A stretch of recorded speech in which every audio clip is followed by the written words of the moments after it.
இன்னைக்கு காலையில் பேச்சிலிருந்தே தெரிகிறது அமித்ஷாவா அவதூறு ஷாவா அப்படின்னு கேட்டுக்கொண்டு இருக்கிறார். நீங்கள் அவதூறு செய்து கொண்டிருந்தீர்கள் என்றால் அவர் அவதூறு ஷாவா தான் இருப்பார். அவர் நல்லா நடந்துக்கிட்டீங்கன்னா அவர் அன்பான ஷாவா இருப்பார்.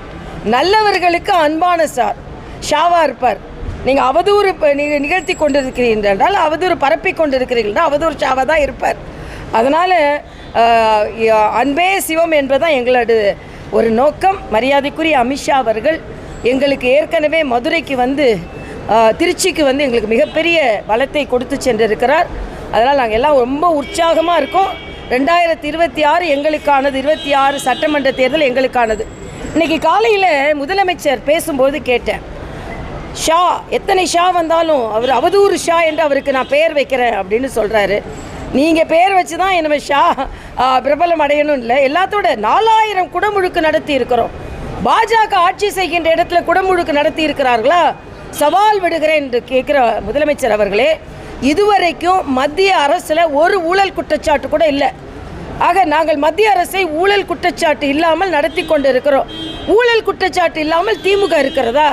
அதாவது இந்து மதத்திற்கு எதிரானவர்கள் நாங்கள்னு சொன்னதற்கு அமித்ஷா அவர்களுக்கு 4000 குடமுழுக்கு நடத்திட்டோன்னு சவால் விடும் முதலமைச்சர் அமித்ஷா இன்னொன்னையும் சொன்னார், தமிழ்நாட்டிலேயே அதிக ஊழல் மந்திரிகளை பெற்றிருக்கின்ற திமுக, அதிக ஊழல் கட்சியாக முன்னிறுத்தக்கூடிய திமுக, அதிக ஊழல் கட்சி என்று பெயர் வாங்கி இருக்கிற திமுகன்னு சொன்னார். அதுக்கு உங்களோட பதில் என்ன?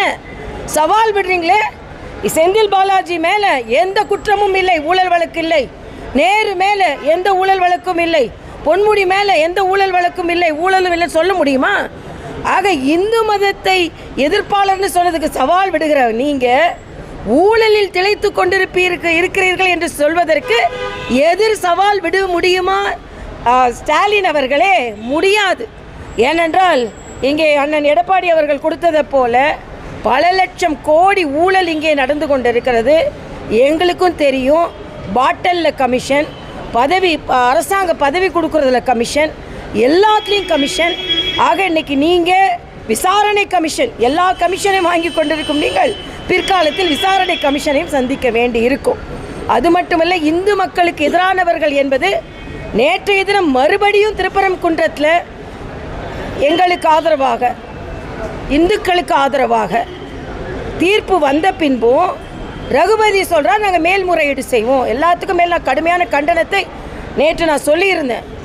பிணை எரிக்கிறத விளக்கு ஏற்றுவது கூட ஒப்பிட்டு பேசியிருந்தால் எனது கடுமையான கண்டனத்தை நான் நேற்றே தெரிவித்திருக்கிறேன். இன்று எல்லா அமைச்சர்களும் பதற்ற